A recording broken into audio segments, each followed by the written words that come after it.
to American Education FM, everybody. I'm Dr. Sean Brooks. Ladies and gentlemen, in this episode, I have return guest A.J. Gokcek, a lawyer from California, returning.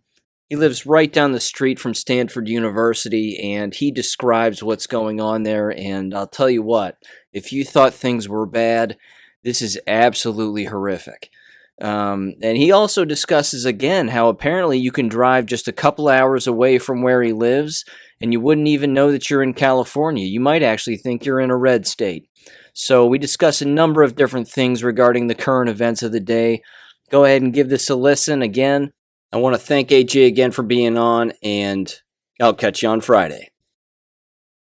Stanford, is a university, private university. I'm sure most of your listeners know it's one of the top ranked universities in the country, in the world. It happens to be about 3 blocks away from my home. So I walk on the campus at least 2 or 3 times a week. Sometimes I run through campus for a workout.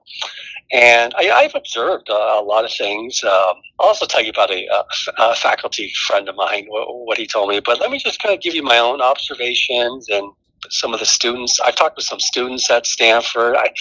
You probably do the same, where like you try to talk with anyone you can to find out information, find out what's going on. But so as I said, I go on walks on campus, and the thing I notice is students are masked. They're wearing a mask in class, including many of the students outdoors on bicycles. I've seen NCAA athletes, the student athletes at Stanford. They get nasal swabbed regularly, and they have a vax or a negative PCR requirement to attend football and basketball games. I used to attend the football games every now and then, and I won't do that anymore. I'm not going to go along with that. Better things to do. Yeah. And I just won't subject myself to showing my papers. I won't do that. But yeah, at Stanford, they have you need to show proof of vaccination to enroll. They started that back in I think it was August or September, and they were one of the first. So you need to be double jabbed, and you have to show proof to enroll at Stanford. And there are very few students, from what I hear, are granted exemptions. And I think at least maybe 95%, 98% of the students and staff are vaxxed. If you're one of the few unvaxxed, then you have to complete a daily health check.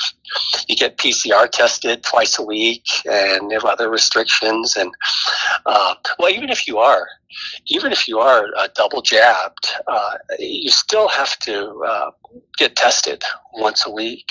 And the students there, they carry around what's called a health badge. That sounds horrible. Wow. So they carry this. I know.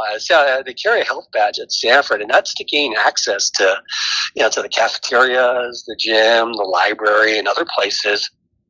And the badge is only supposed to grant access to these places, to the cafeteria, the gym, to students who regularly test negative. But that's the thing. That's the other thing. These students are getting tested every week, and the results take like 3 days. So really, none of this makes sense. But what I hear about the health badge is that they're not synced yet with the weekly PCR test results. So they stay green all the time.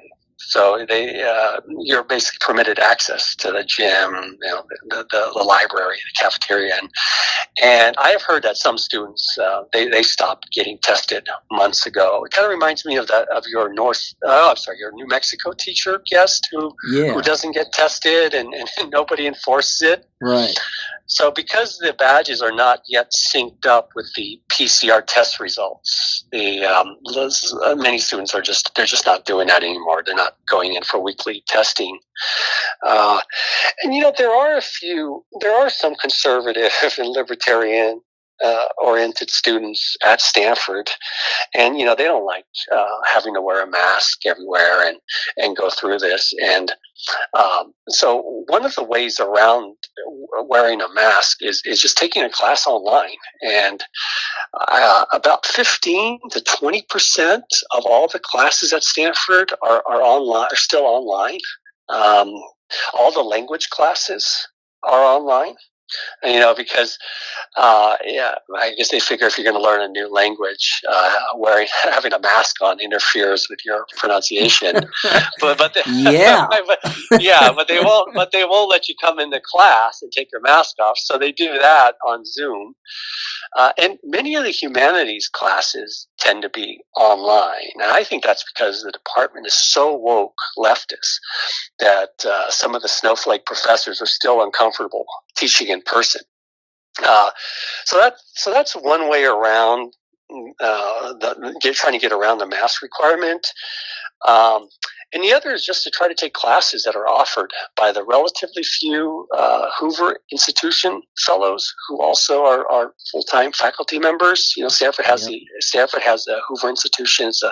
It's a conservative think tank on campus, and Condoleezza Rice is the director of that. And a lot of the Hoover fellows who teach, they're more likely to be against masking, and so they'll move the classes outdoors, and then the students don't have to wear a mask.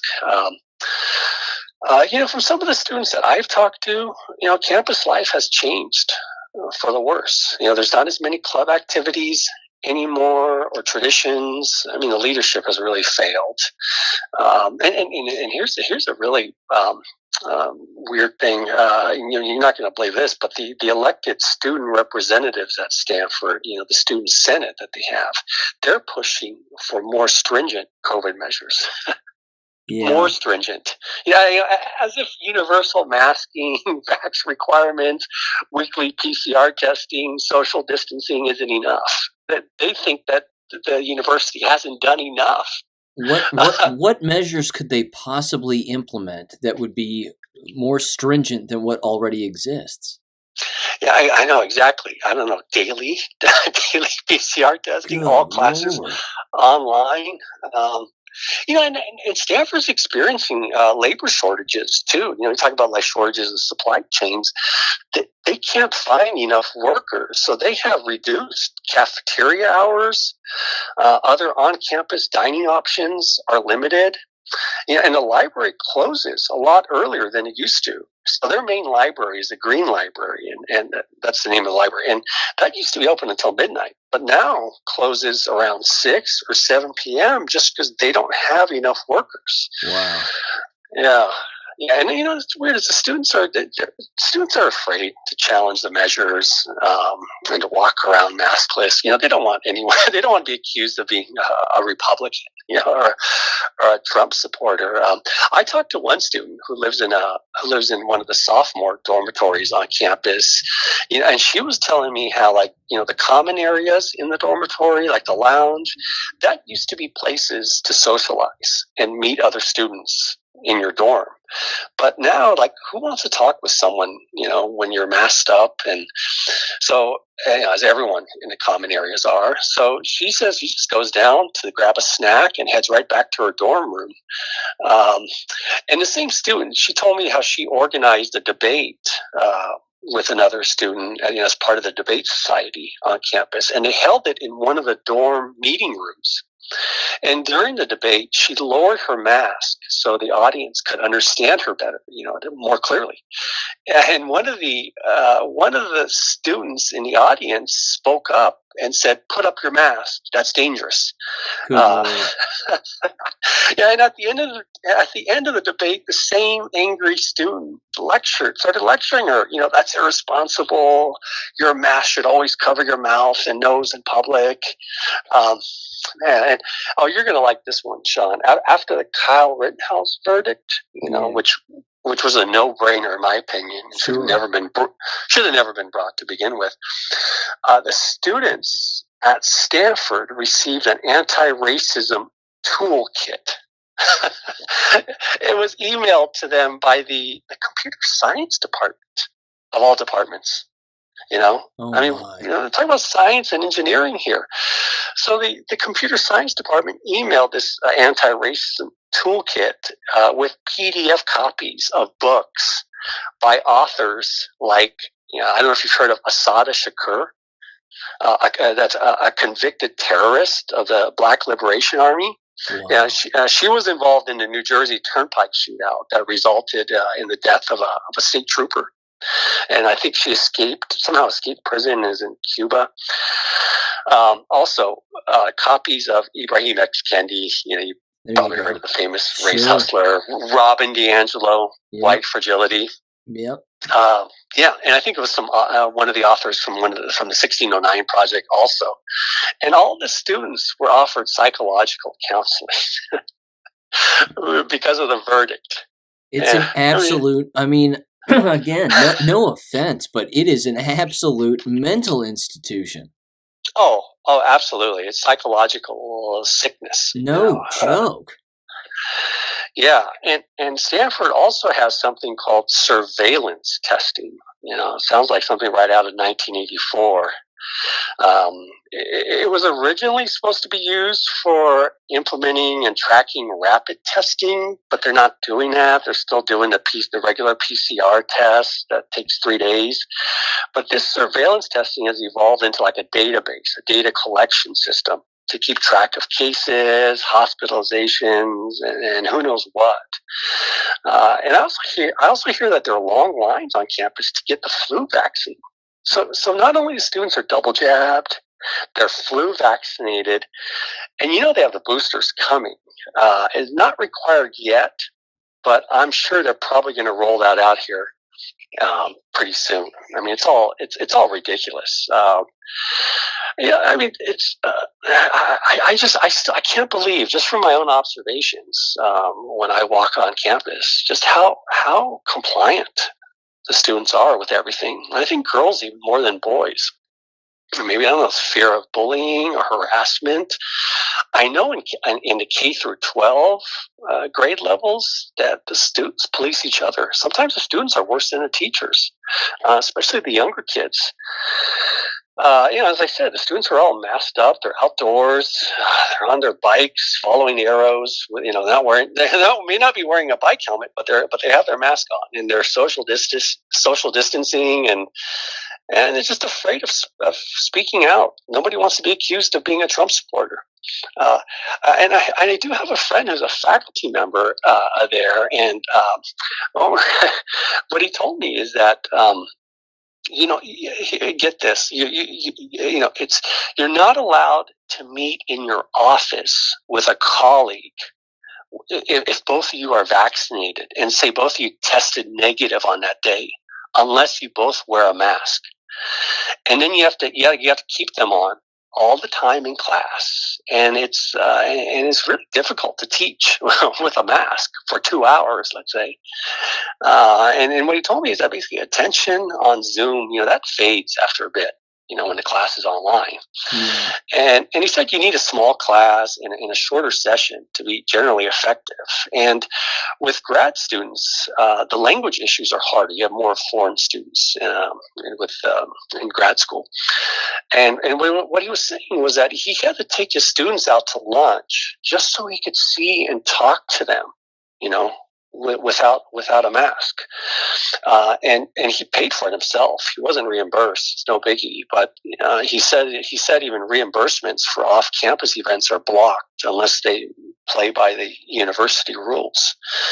I mean, the administration is top down, with no consultation or feedback. And I know it's just one university, but others like Stanford, let's say Ivy League schools, elite schools, maybe in public schools, you probably know that more than I do, but they're all more or less in the same camp.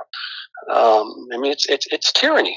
Yeah. I mean, it's all for basically a nothing disease.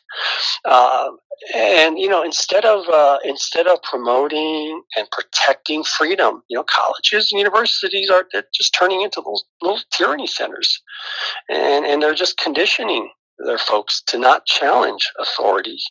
It's like communism on U.S. soil. And I work for Indian River State College in Florida. I'm an attorney for them, and I do a lot of IP. I do a lot of IP work. I help them out with some of their business initiatives and contracts. By contrast, let me tell you about Indian River. Absolutely. It's in Florida. Yeah, it's in Florida. Um, they have optional vaccine and mask policies. Only about 1% wear masks at Indian River, and I would say of the staff and faculty, maybe 70%. I mean, that's way too high, but 70% are vaccinated, and about 30% maybe have taken boosters. But the students are 99% maskless, and maybe 40% vaccinated at best. And in less than 10 days, we're going to be hosting the largest graduation that we've had with 800 students. I'm not really sure what the other Florida schools are doing, but this will be our third in-person graduation in 12 months. And the president, nobody will be wearing a mask. They'll be shaking hands and hugging. That should just prove. I mean, that should prove to everybody that this is not illness doesn't work that way regarding borders. Exactly. It's my God, it is just mind-bending. I mean, Stanford University, that's clearly a testing ground for what they want to implement everywhere if they could. Yeah.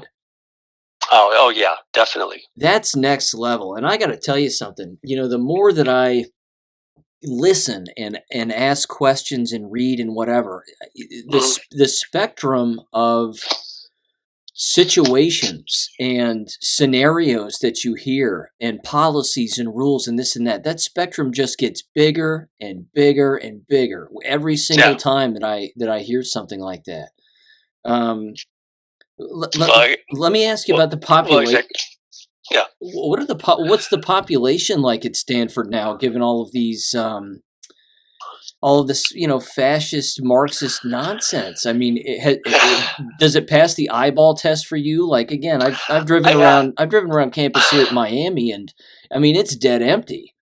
But that's a really good question.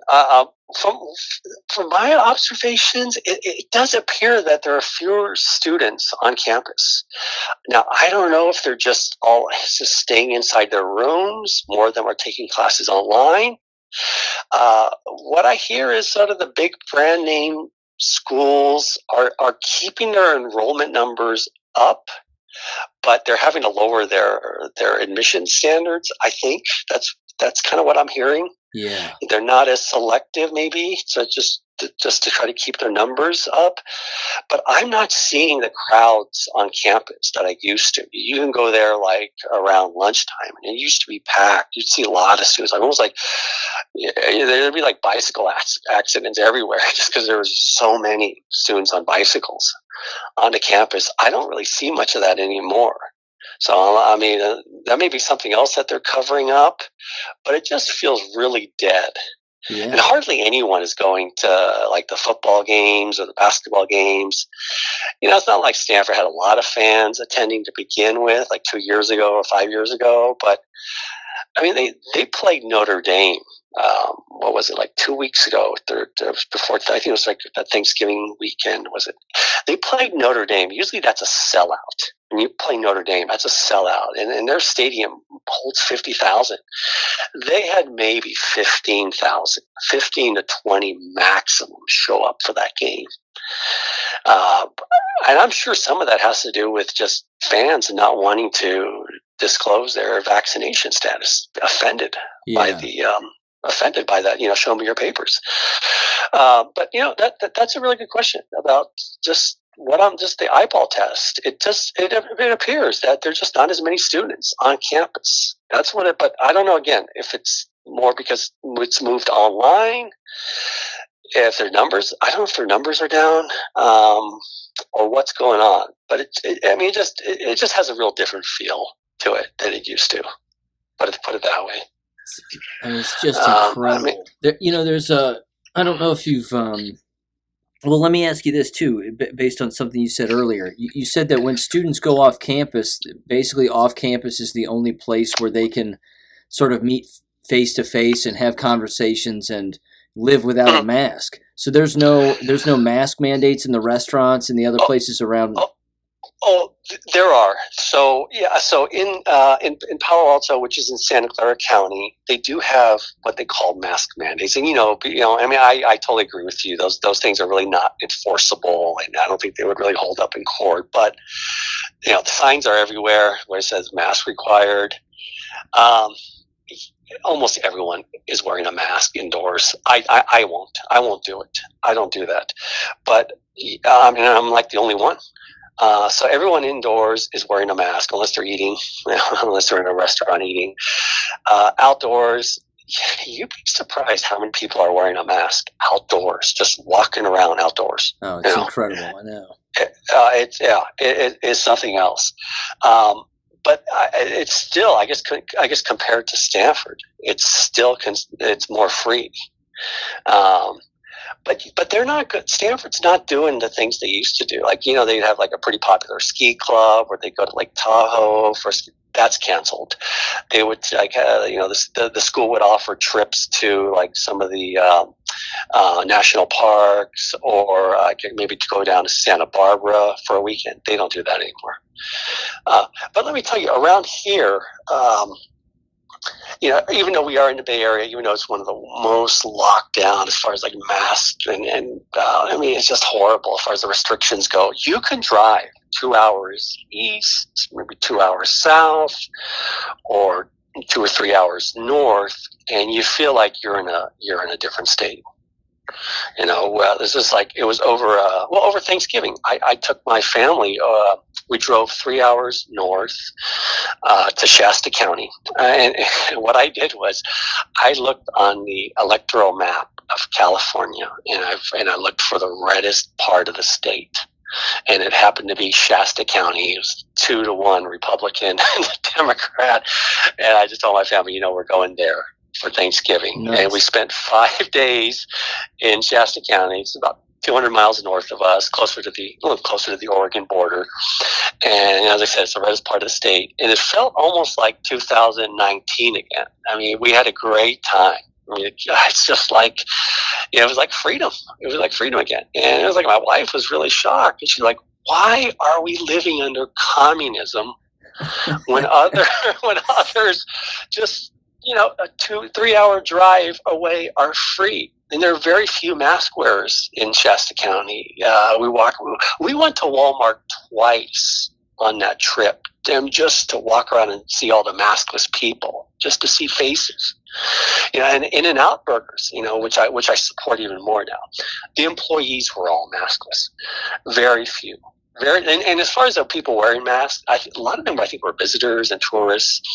The hotel staff was still masked, and I had conversations with them, and I know they don't like it, and they told me it's their corporate office in Chicago that dictates the rules. But and I always tell whoever is helping me that they don't have to wear a mask around me, that I want them to breathe freely. The mask doesn't help, and it's only going to get worse when people comply with tyranny. It's so that's so I would so yeah I mean I wanted to point that out to you that how bad it is as far as how there's restrictions. You can kind of get away from it if you're just willing to drive a couple hours east or south or north of the Bay Area. Sean, I want to tell you a little bit about some of the things I hear from my friends who work in high tech, if you don't mind. Yeah, go for just it. go in there a little bit. The tech companies around here like Google, Facebook, Apple. I mean, they're all going along with the vax mandates. They're kind of following the leader. Even if like the CEO or president of one of these companies, even if they want to be neutral about COVID, let's say, they don't want to be in the news for not implementing COVID restrictions, vaccine mandates. And I think part of it is fear of lawsuits. If an employee gets COVID, let's say, and the company didn't have a vaccine or mask requirement, they might open themselves up for lawsuits, even though it's it'd be really hard to prove causation. But I think they're also part of the plan. A lot of these companies are part of the plan, part of the agenda. where they want to control. They want more power, more control. Population reduction is part of it. I think it's just control. I don't want everything digitized. They want us to all have walking around with our digital IDs, and they can track us, and do away with the paper money and all that stuff. I know it sounds a little conspiratorial, but I think they're all in it. Yeah. I have a good friend of mine. I'll just tell you a little personal story. I have a good friend of mine who works for a software company in Mountain View, which is right next door to Palo Alto. And he's one of these natural health guys, vegan, anti-vax. His company gave him a November 19th deadline to get vaxxed or lose your job. And, of course, it was really weighing on him. But he had a plan that he worked out with his naturopathic doctor. And what his naturopathic doctor told him, said, look, I'm against all the vaccines. I think they're all poison. I wouldn't take any of them. But if they put a gun to my head, I would go with the single dose Johnson & Johnson shot. Even though, of course, they're all risky. And so my friend had it all planned out. He was going to go do ozone treatment right before the COVID injection. I was going to do like some vitamin C treatments, injections, and then more ozone for like some subsequent days and weeks to kind of neutralize the spike proteins. And then he was going to take a lot of plus some chlorine dioxide. This is all to minimize the damage and to try to destroy the spike proteins. So he kind of load up on the chlorine dioxide. But luckily for him, for all of us actually, but at the 11th hour, the Fifth Circuit Court of Appeals decision came down that stayed the vaccine mandates, and then OSHA suspended their action 2 days before my friend was to get the jab. And my friend was able to get an extension. He contacted HR, and he got an extension until January 4th. So, he can sleep better now, but who knows what's going to happen, come next month in January. I have a faculty friend in Alabama, and you might not know this, but Alabama also has a vaccine. Some of the universities in Alabama have a vaccine requirement for their faculty and staff, not students, but for the faculty and staff. Mm-hmm. And he was able to get a medical exemption. It was granted. And what he did was he found a common ingredient in all the vaccines, and he argued that he's allergic to that ingredient. And his doctor agreed to write him a medical exemption note. But for others, even if you can obtain a medical or religious exemption, that doesn't really help, because you're not allowed to do your job effectively. Like around here, you can't have. You have to, you have more requirements, like weekly PCR testing, masking at all times. You come into your office, you might not be allowed to meet with your corporate clients. The workplace is just not the same anymore around here. More employees working online, some permanently, fewer face-to-face interactions. You really lose a lot. You absorb more when you see and you talk with others. You can see their mood, their expressions. You kind of feed off the energy of others, and you lose all that when you have to work online more or less permanently. Sean, do you know what the average weight gain is in the U.S. since the lockdown started? Oh, it's got to be in March of 2020. It's got to be 25 pounds. You nailed it. You nailed it. 25 pounds. I just read that the other day, and overall health has dropped. Think about how gaining 25 pounds contributes to heart disease, diabetes, cancer, stroke. Life expectancy goes down. Leaving aside the jabs. And people are just not going out as much. The normal walking that you would do at stores and other places, as people are ordering more online, not walking around the office, not seeing friends. It's like a half hour to 1 hour daily movement has been cut out. Team sports are cut, adult recreation leagues are cut, and fewer adults participating. Yeah. It's something. It really is. And there's you talk about that spectrum of effects, and again, all the different sort of side effects and secondary and tertiary just experiences that people are having, and and they're not even necessarily thinking that that's the reason why. I'm gaining weight because I can't go out and do those things, for example. Um, there's I came across this just today, and the video popped up just yesterday. But I don't know if you've heard this guy, but there's a funeral director in in the UK. Yeah, have you heard him? I heard him.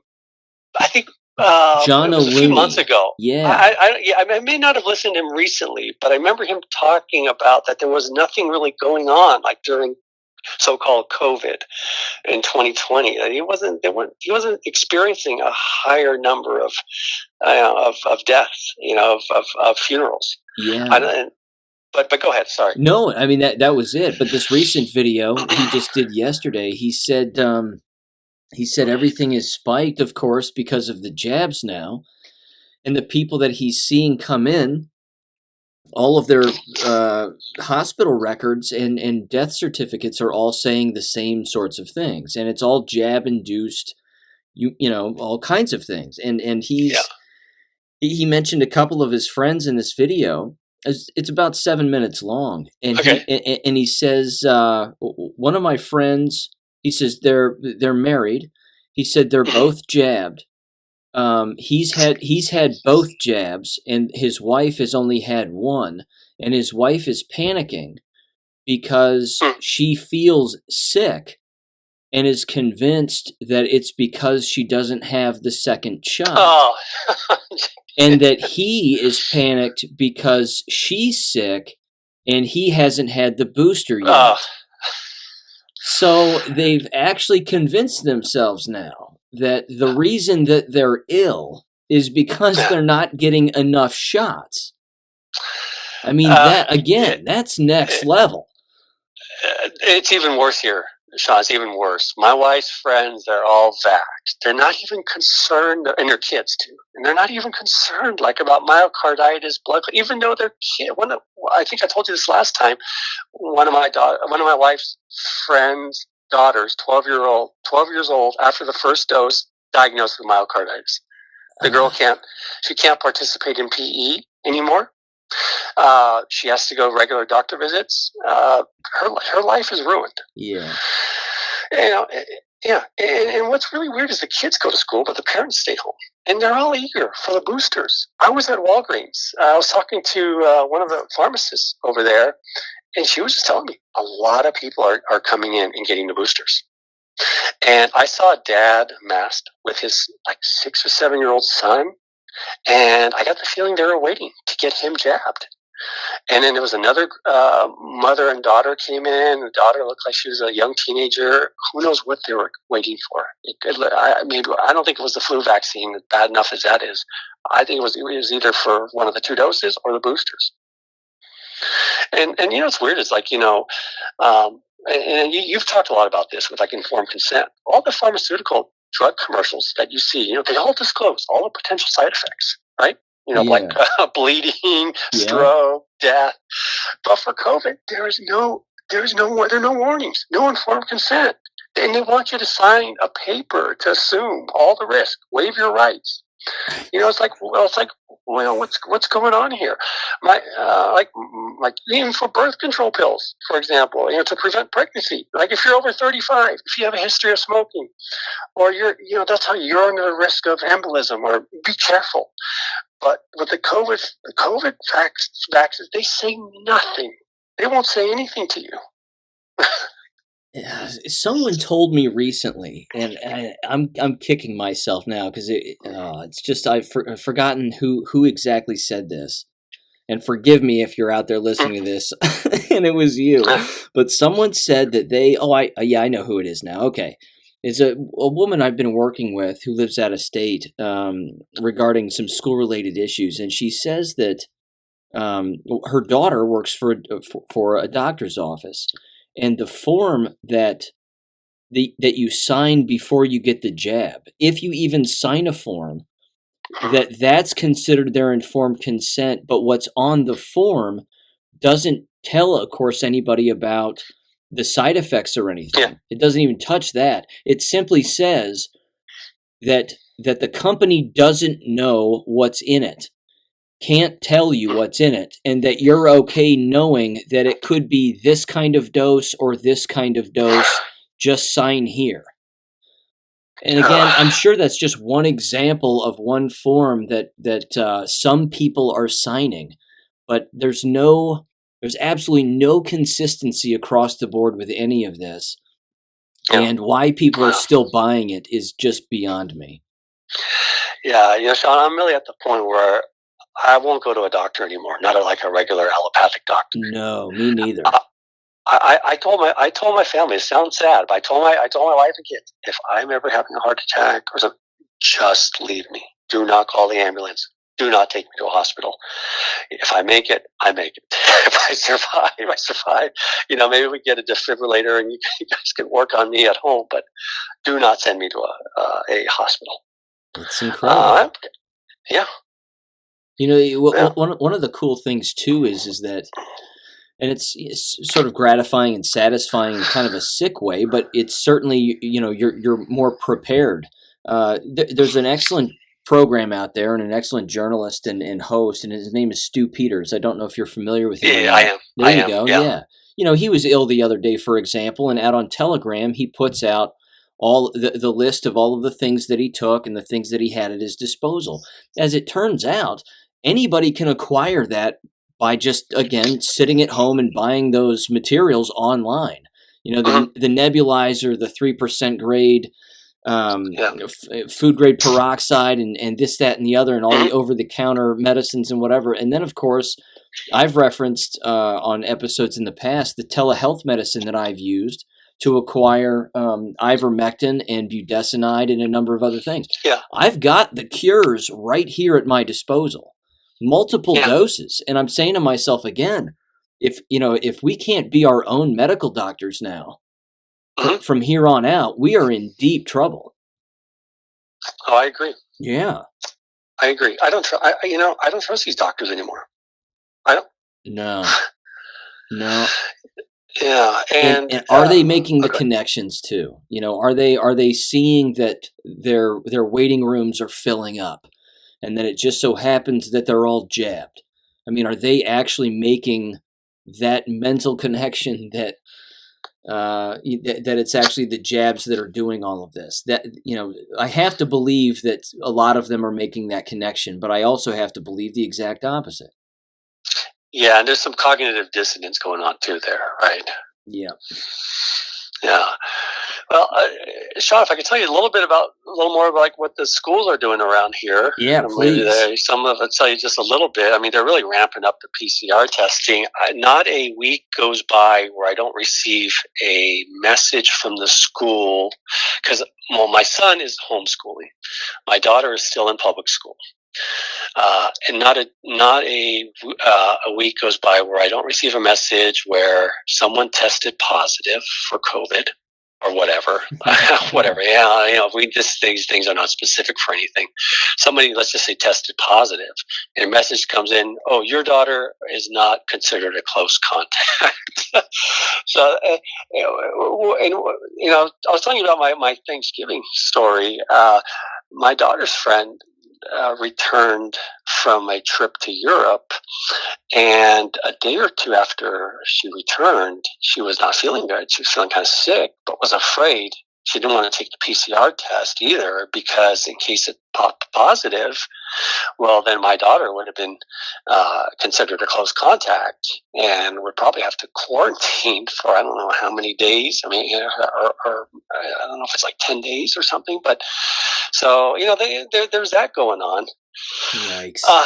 And the weird thing is, it feels like even the private schools around here, especially the Catholic schools, they're all woke. In some ways, they might be even worse. They could be even worse than the public schools.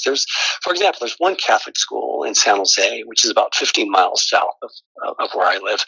It's in a Bay Area.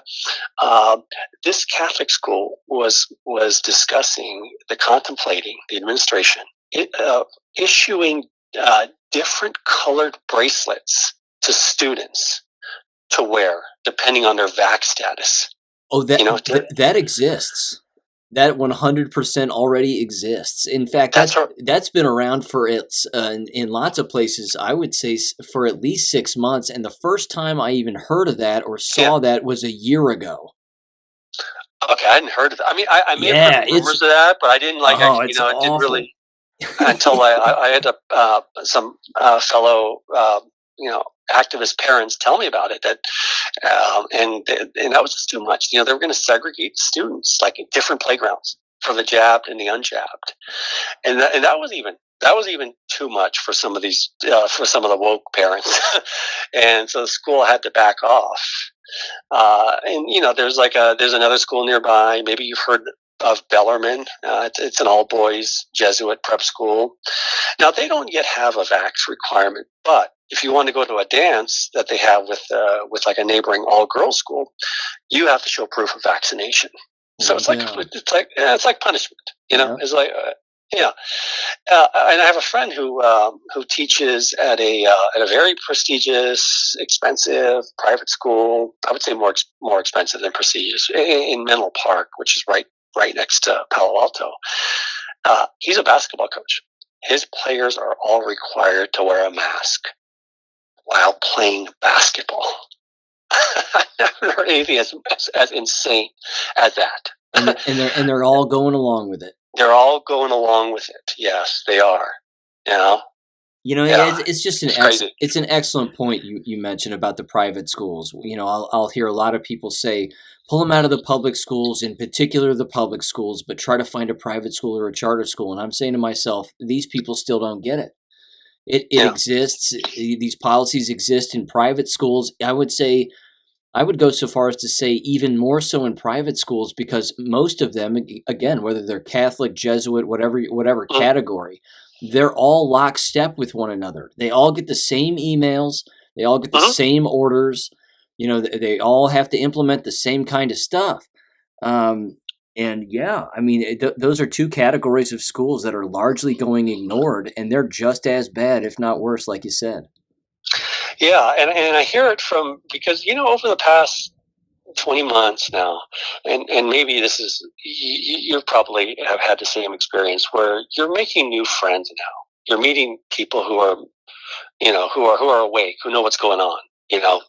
They're concerned about the mandates and everything. And maybe you're not spending as much time with friends or family members who've bought into all this. So I'm hearing things from these parents, and like the ones who send their kids to private schools around here. Well, like they're doing mandatory weekly PCR testing. They have these vaccine mobiles basically that come by and are there to vaccinate the kids, and the parents are like, well, we didn't allow our daughter to go to school that day because the vaccine bus came by or the vaccine van came by, and we didn't want our kid getting jabbed behind the back.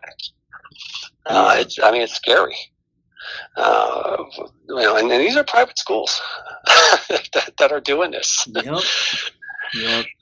Yeah, and we had like 30 people over our place this past Saturday. These are like concerned parents, people that we've met at some of these, get-togethers, who are concerned, who are, some of them are protesting the mandates, and these are like our new friends, and we had them over. It was a really nice get-together. Their kids came by. A lot of these parents they're homeschooling their kids, or they're ready to start homeschooling. Of course, nobody was wearing a mask at our place, and there was no distancing. Everybody was inside. The windows were closed. We were all fine. And the kids had, they made gingerbread houses and did some arts and crafts, and had a white elephant gift exchange. It was a lot of fun. It was a lot of fun. I mean, so, a lot of us are still trying to live as free as possible, not going along, not complying with any of this crap. But unfortunately, it's still, as I said, the 99.9% people indoors are masked. Outdoors, you'd be amazed. It's similar. It's similar here too in Southwest Ohio. I mean, it blows me away. It's freezing cold outside, and you're walking around, and there's still people wearing masks outside by themselves. Yeah. And every parent that came by is interested in leaving the state. Some of them feel like, why should we have to leave? Why let's stay and fight. Yeah. But, they're also thinking about just their future for their kids. And, they're talking about places like, maybe like Idaho, Montana, South Dakota. A lot of them want to go like to Florida or Texas or the South. Just get out of here. And I don't think just moving to a more conservative part of California is going to make that much of a difference. Maybe in the next year or two, if Newsom has his way and they keep pushing. So incredible. Talk a little bit, if you can, about. Let me ask you this real quick. Let me ask you a quick question about hospitals and what you know about that. There's because I wanted to also ask you about what you said earlier regarding what you texted me earlier about representing parents and with a school board. Regarding the hospitals, have you noticed or heard anything over there about hospitals denying people surgeries if they're unjabbed? I've not really been paying attention much with the hospitals. That wouldn't surprise me. It wouldn't surprise me at all. Yeah. I know that the doctors. My mom has a lot of doctors, and they've completely bought into all this. Like everything, get the vax, wear a mask. It's because I've gotten in arguments with them too.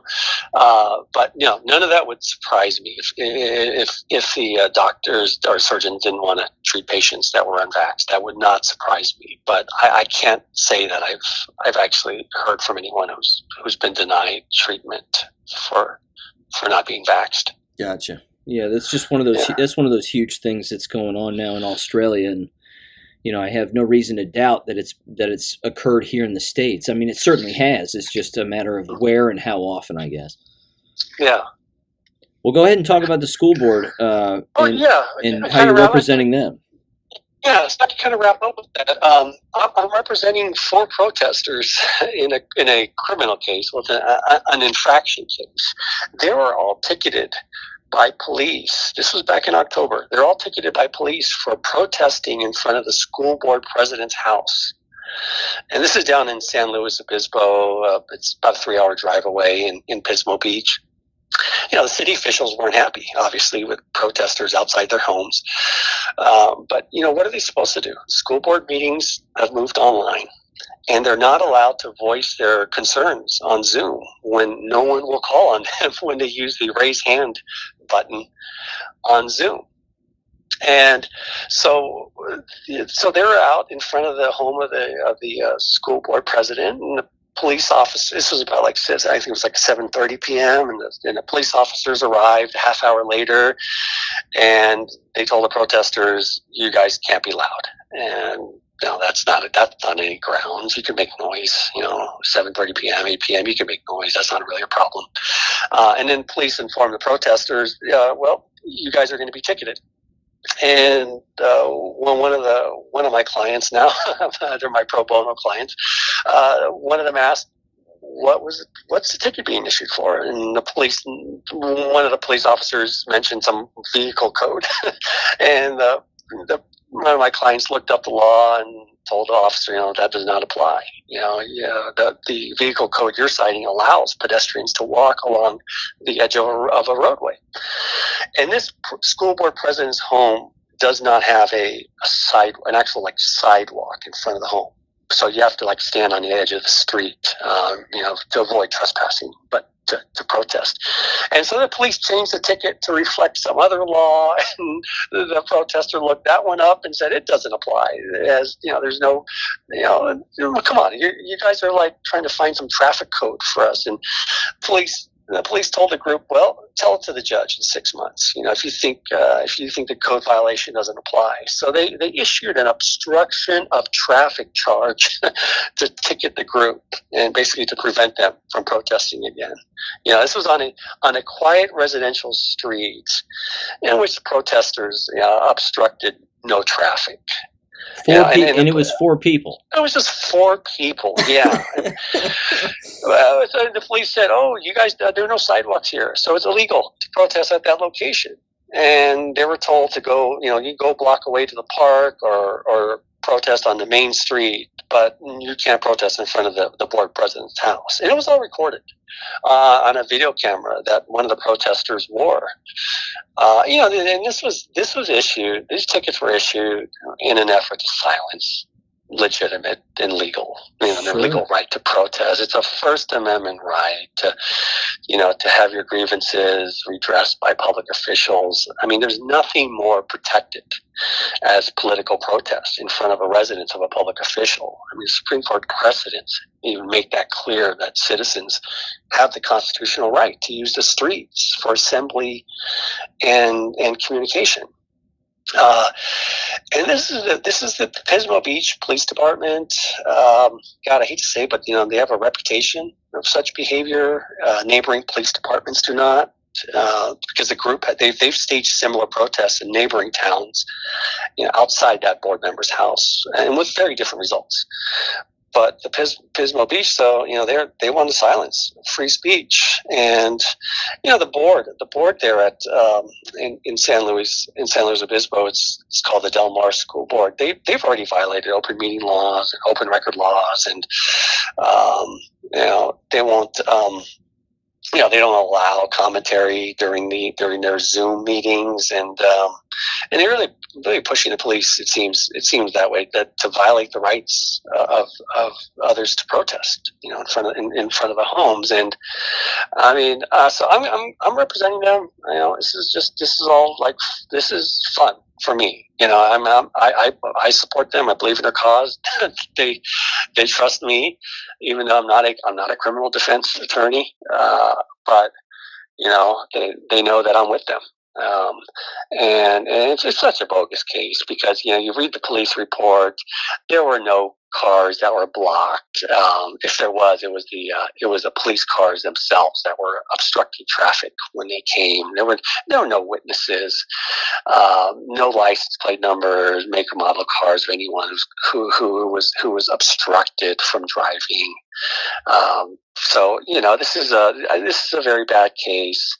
I think, for them, and so I'm going to represent them. Going to make the arguments. I'm trying to get a hold of the body cam video that the police has. The city attorney's giving me a little hard time. I may have to file for discovery, but it's worth it to me. And they're not going to be silenced. And